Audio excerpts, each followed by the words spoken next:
Differences क्या क्या है। तो हम लोग देखते हैं Indian constitution has envisaged the equality of power of high court judges and supreme court judges with a high court judge not being a subordinate to supreme court judge। पर क्या होता है, कलीजियम सिस्टम तो हमारा बनाया हुआ है, अब हाई कोर्ट के जजेस के अपॉइंटमेंट में जो कलीजियम सिस्टम है वो सुप्रीम कोर्ट के जजेस वहां बैठते हैं, तो अथॉरिटी वहां से आ रही है।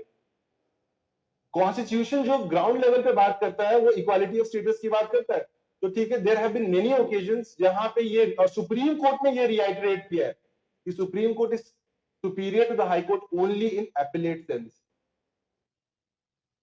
एपिलेट सेंस में वो सुपीरियर है। बट हम लोग देखते हैं अभी क्या इवोल्यूशन हो रहा है, तीन ऐसे स्पेसिफिक ट्रेंड्स, तीन, क्या चीज, हाँ ठीक है, स्पेशली पिटीशन में भी वो मैटर को ले आए, भाई डिस्कस कर रहे हैं उसमें, मैं आपको बता रहा हूं। देखिए अभी जो एक तो कलीजियम सिस्टम के आने के बाद दूसरा क्या है, successive governments have passed laws that have created parallel judicial systems of courts and tribunals. ये ट्रिब्यूनल और हाई कोर्ट के बीच का जो ग्रे एरिया है वो एक चीज, और तीसरा चीज supreme court have been liberal in entertaining cases pertaining to trifling matters, मतलब those matters which are not that significant, जैसे PILs को entertain कर रहा है supreme court, that could have been solved at the level of high court also, है ना। Diwali cracker को fire करना चाहिए कि नहीं, या उसको बैन करना चाहिए कि नहीं, डायरेक्टली लोग सुप्रीम कोर्ट पहुंच जाते हैं चीजों को हैंडल करने के लिए। तो constitutional matters and matters of greater relevance should be something that should be undertaken by the supreme court. देखिए पावर के पॉइंट ऑफ व्यू से मैंने आपको बताया ना, टेरिटोरियलिटी और एक्टिंग एज, वो तो है ही, लेकिन स्टेटस के पॉइंट ऑफ व्यू से या उसका जो एग्जिस्टेंस है ना, वो उसमें एग्जिस्टेंस के पॉइंट ऑफ व्यू से वो इंपॉर्टेंट है। अगर आप स्टेटस की बात कर रहे हैं तो ऐसा भी है कि वो 65 इयर्स तक है, वो 62 इयर्स तक है रिटायरमेंट एज, वो भी है। कॉन्स्टिट्यूशनली एंड थियोरेटिकली कोई डिफरेंस नहीं है, क्योंकि दोनों को एक तरीके से कॉन्स्टिट्यूशन में एक बात होती है और centralization tendency as the time passes and the need requires वो हो जाता है, तो थियोरेटिकली सिमिलर स्टेटस माना जाता है और ऐसा देखा गया है। पर 1990s के बाद हम लोग देख रहे हैं कि एक सेंट्रलाइजिंग टेंडेंसी है जुडिशियरी का, ठीक है। सेंट्रलाइजिंग टेंडेंसीज अगर होता है तो कहीं ना कहीं वो it is in the interest of the centre. तो मैं आपको जो भी बताना चाह रहा हूं उसको ऐसे समझिए कि कोई भी ऑर्गन, तीन ऑर्गन है, लेजिस्लेचर, एग्जीक्यूटिव और जुडिशियरी, किसी में भी अगर सेंट्रलाइजिंग टेंडेंसी होता है ना, तो वो हेल्दी बैलेंस जो भी होता है ना उस वर्टिकल का, वो हैम्पर होने का खतरा है। और अगर आपसे फेडरल जुडिशियरी होना चाहिए कि डू यू थिंक, तो जो जो पॉइंट्स आप लिख सकते हैं वो मैं आपको बताना चाह रहा हूं, उसको समझिएगा। तो ये चीज है, ठीक है। कुछ कुछ मैटर्स में सुप्रीम कोर्ट का इंटरफेरेंस होता है, जैसे कैसे रोल ऑफ कलीजियम हो गया, ठीक है, उसमें आपका इंटरफेरेंस हो गया। Interference in matters of local importance, जैसे दिवाली सेलिब्रेशन वाला मैंने आपको एग्जांपल दिया, उसमें हो गया। हाई कोर्ट कई जगह रिडंडेंट हो गया है, कैसे, every time the Supreme Court entertains an appeal against the High Court decision, it second guesses the High Court. This makes the High Court look like a redundant body. समझ रहे हैं? कुछ कुछ मैटर्स, कुछ कुछ पॉइंट्स को समझने की कोशिश कीजिए कि, हालांकि ये समझाने का मेरा मकसद सिर्फ इतना है कि अगर ये थीम पे पूछ दे आपसे कि सेंट्रलाइजिंग टेंडेंसी ऑफ जुडिशियरी, तो आप क्या पॉइंट्स देंगे कि हाई कोर्ट का relevance with the passage of time vis-a-vis the Supreme Court has diminished on few grounds. What are those grounds? Collegium system आ गया, तो उसका अपॉइंटमेंट के पीछे सुप्रीम कोर्ट का रेलेवेंस बढ़ गया।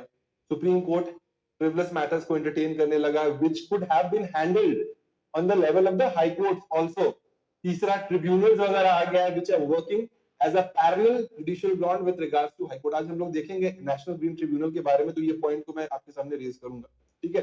तो ये सब होने की वजह से high courts can effectively dispose PILs, but supreme court करने लगा है, क्रिएशन ऑफ पैरेलल हायरार्कीज। तो इन सब की वजह से हम लोग देखते हैं कि centralizing tendencies of judiciary exist करता है, तो that needs to be balanced out. तो ये चीज है, बताइए क्या सवाल।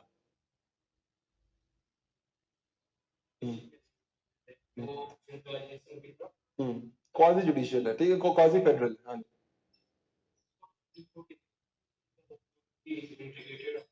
हाँ,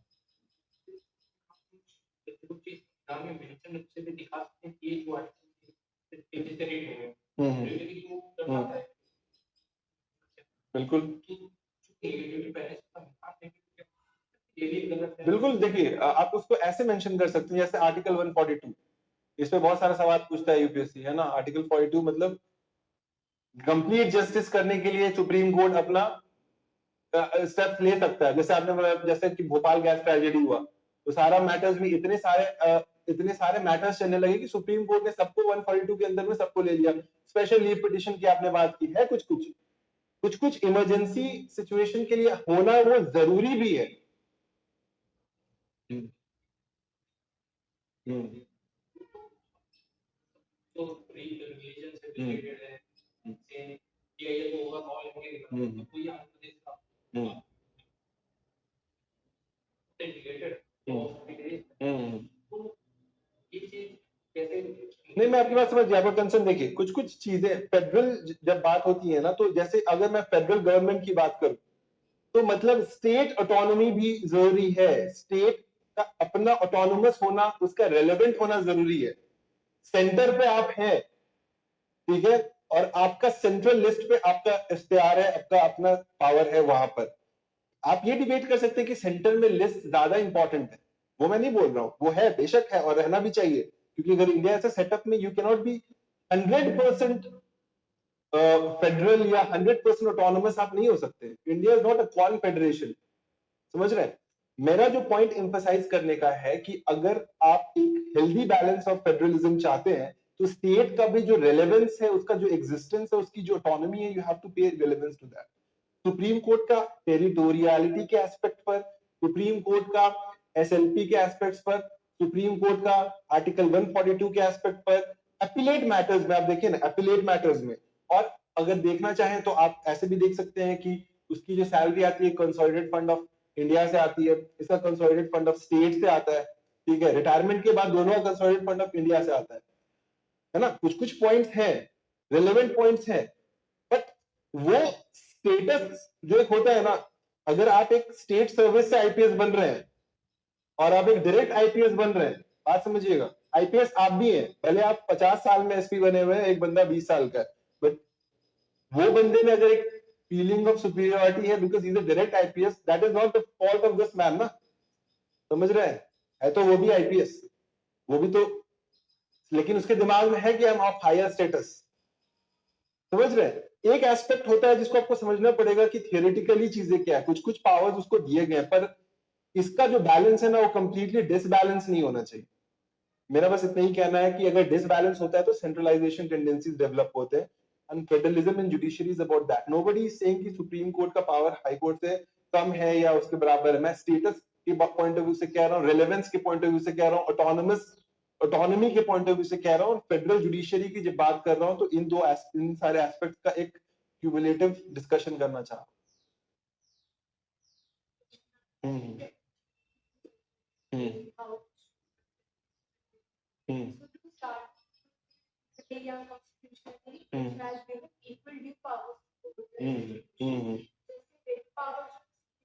पास भी है।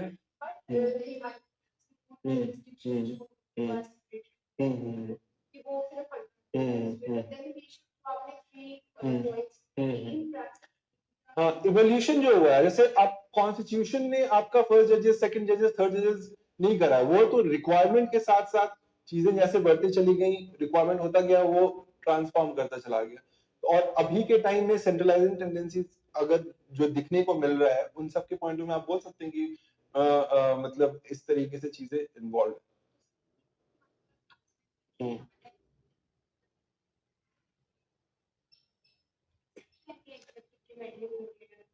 नहीं, वो आप देखिए, एग्जीक्यूटिव क्यों कोशिश कर रहा है कि मैं जुडिशरी के अंदर, कॉलेजियम सिस्टम के अंदर जाऊं या उसको ट्रांसपेरेंट करूं, क्योंकि सुप्रीम कोर्ट का काम है उसको ब्लॉक करना या उसको रेगुलेट करना, ठीक है, तो उसमें कोई दिक्कत नहीं है। पर प्रॉब्लम ये है, अगर मैं फेडरल जुडिशरी के एस्पेक्ट पे बात करूं, तो फेडरल जुडिशरी के एस्पेक्ट पे बस आप इसको ऐसे पॉइंट में डालिएगा कि हाई कोर्ट का relevance should not be compromise with regards to supreme court.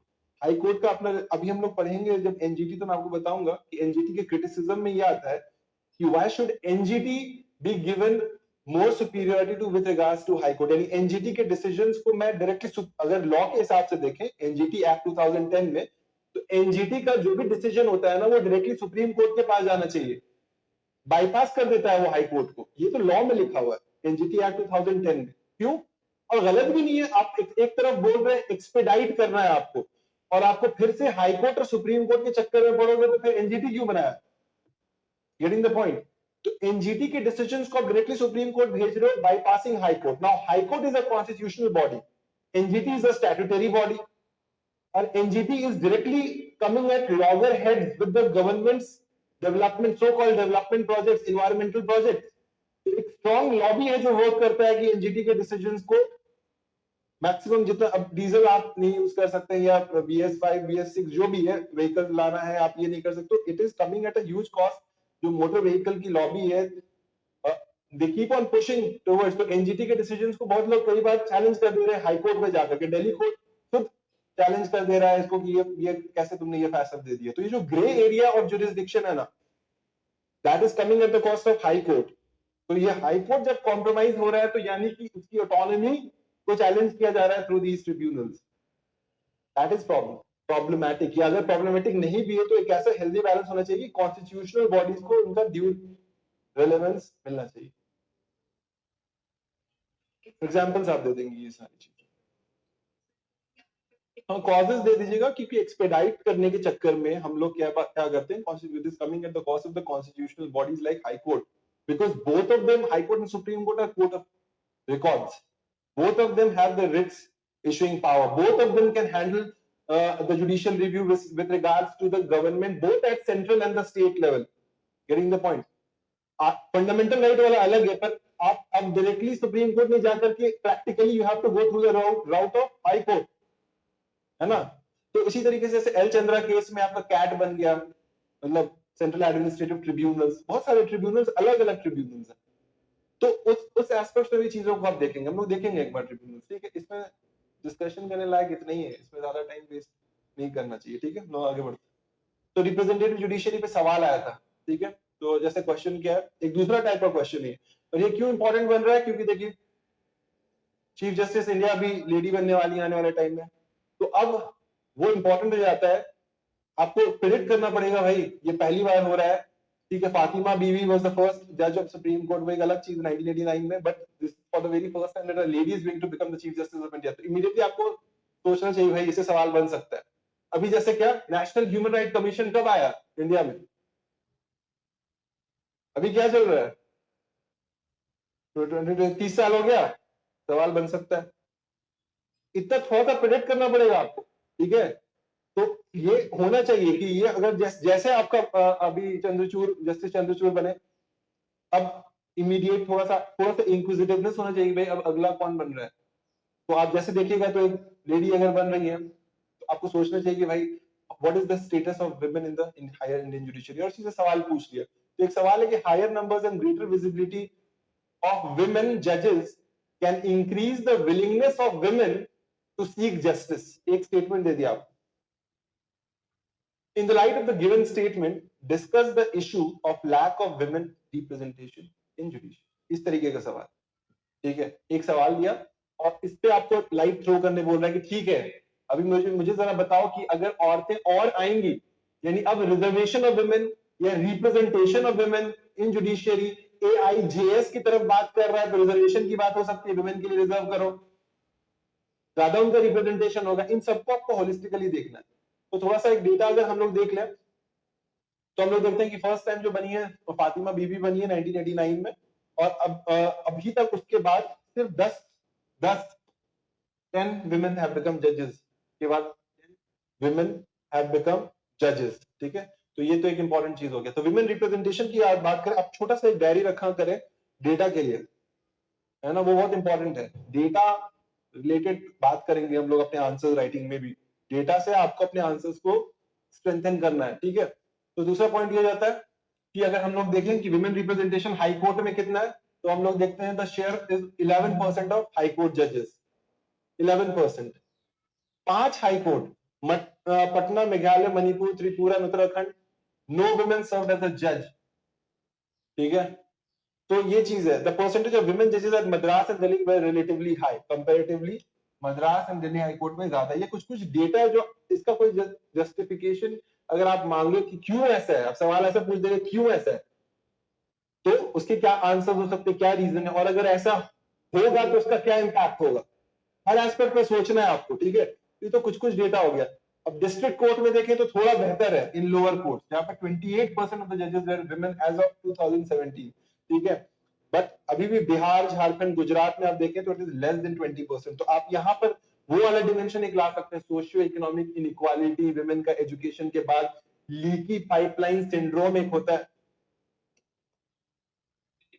हाँ बिल्कुल, अब बिल्कुल जोड़ेंगे हम लोग, देखेंगे उसका रीजन। एक एक एक कॉन्सेप्ट होता है लीकी पाइपलाइन सिंड्रोम, ये थीम है जिसमें कि विमेन के साथ क्या क्या हो रहा है।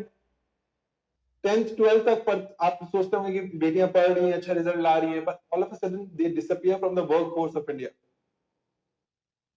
All of a sudden they disappear. तो इंडिया का जो वर्क फोर्स है ना, लेबर पार्टिसिपेशन वाला जो है ना, उसमें women are not figuring out much. Women are not figuring out much in STEM, ठीक है, science, tech, engineering and mathematics, है ना। इनमें विमेन आ ही नहीं, इनका रिप्रेजेंटेशन कम है। तो या तो लेबर पार्टिसिपेशन में वो जो एकदम ही कम पढ़ी लिखी औरतें वो है, या एकदम ही बहुत ज्यादा